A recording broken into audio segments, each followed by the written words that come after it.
नमस्कार। आज हम एक ऐसे सफर पर निकल रहे हैं जो हम सब ने तय किया है, एक इंसान के विकास का सफर। जरा सोचिए, ये वो कमाल की प्रक्रिया है जो एक असहाय शिशु को एक सोचने समझने वाले वयस्क में बदल देती है। ये हम सब की कहानी है। तो फिर सबसे बड़ा सवाल यही उठता है, आखिर वो क्या है जो ये तय करता है कि हम कौन बनते हैं? कौन सी चीजें मिलकर हमारी पहचान बनाती हैं? ये एक ऐसी पहेली है जिसने सदियों से माता-पिता, वैज्ञानिकों और हम सबको सोचने पर मजबूर किया है। चलिए आज मिलकर इस पहेली के कुछ टुकड़ों को जोड़ने की कोशिश करते हैं। इस पूरी पहेली को समझने के लिए एक आसान सा उदाहरण लेते हैं। सोचिए कि इंसान का विकास एक बिल्डिंग बनाने जैसा है।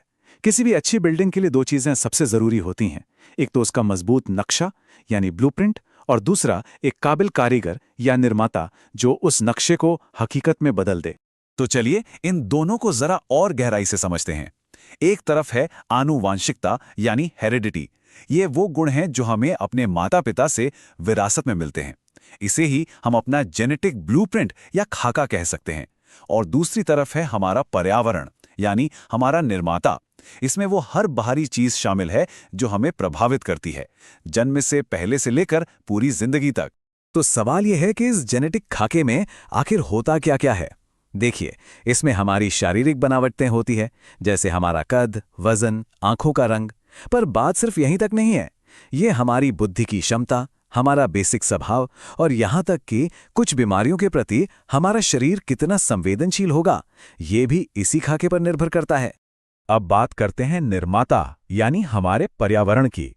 ये वो कारीगर है जो इस खाके को हकीकत में बदलने के लिए सारा सामान और माहौल देता है।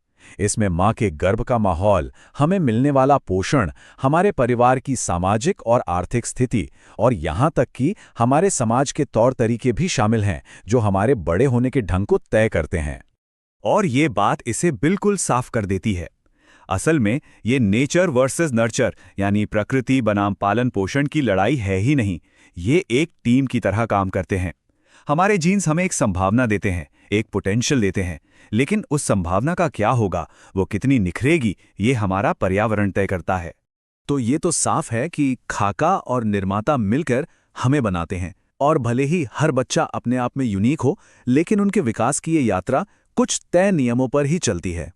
चलिए अब आगे बढ़ते हैं और देखते हैं कि ये यूनिवर्सल नियम आखिर हैं क्या। सबसे पहले एक बहुत जरूरी फर्क समझ लेते हैं, वृद्धि और विकास। वृद्धि का मतलब है आकार में बढ़ना, जैसे कद या वजन का बढ़ना जिसे हम नाप सकते हैं। वहीं दूसरी तरफ विकास का मतलब है हुनर और समझ में बढ़ोतरी होना, जैसे चलना, बोलना या सोचना सीखना। हो सकता है एक बच्चा आकार में तो बढ़ रहा हो, पर जरूरी नहीं कि वो नई हुनर भी सीख रहा हो। विकास कुछ खास सिद्धांतों पर काम करता है। पहला, ये एक लगातार चलने वाली प्रक्रिया है जो जिंदगी भर चलती है। दूसरा, ये एक तय क्रम में होता है, जैसे बच्चे हमेशा चलने से पहले घुटनों के बल चलना सीखते हैं। तीसरा, विकास के सभी पहलू शारीरिक, मानसिक, सामाजिक एक दूसरे से जुड़े होते हैं। और सबसे जरूरी बात, हर इंसान के विकास की रफ्तार अपनी होती है। दिलचस्प बात यह है कि विकास की एक दिशा भी होती है। पहला नियम है सिर से पैर तक। इसका मतलब है कि विकास हमेशा सिर से शुरू होकर नीचे की ओर बढ़ता है। बच्चे पहले अपना सिर संभालना सीखते हैं, फिर धड़ और आखिर में पैरों पर काबू पाते हैं। दूसरा नियम है केंद्र से बाहर की ओर, यानी शरीर के बीच के हिस्सों का विकास पहले होता है और फिर बाहर के हिस्सों का, जैसे बच्चा हाथ चलाने से पहले अपनी बाजुओं पर कंट्रोल करना सीखता है।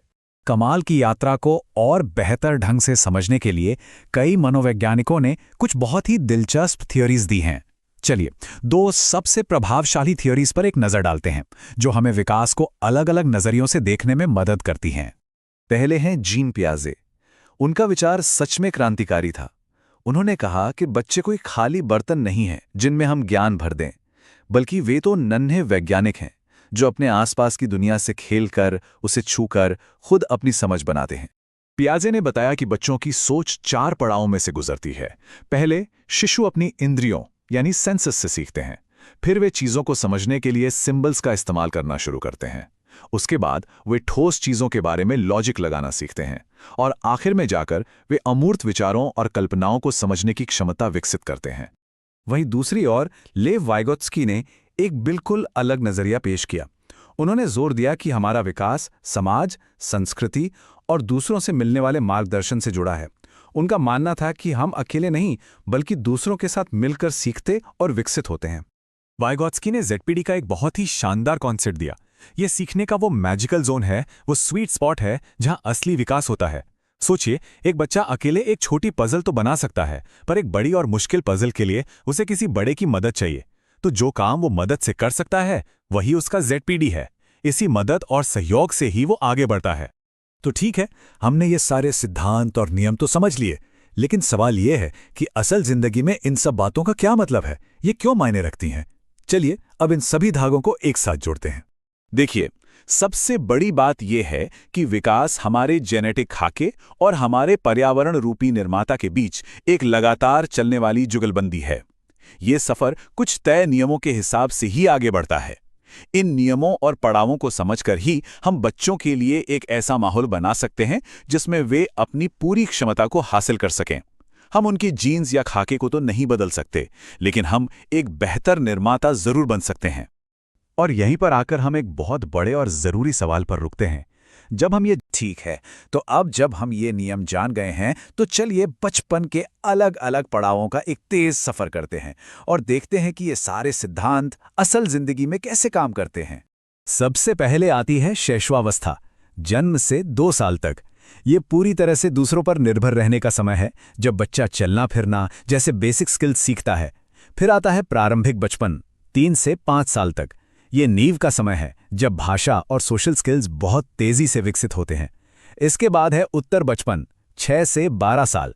इस उम्र में बच्चा चीजें कैसे काम करती हैं ये समझने में लग जाता है और दोस्तों की अहमियत बढ़ने लगती है।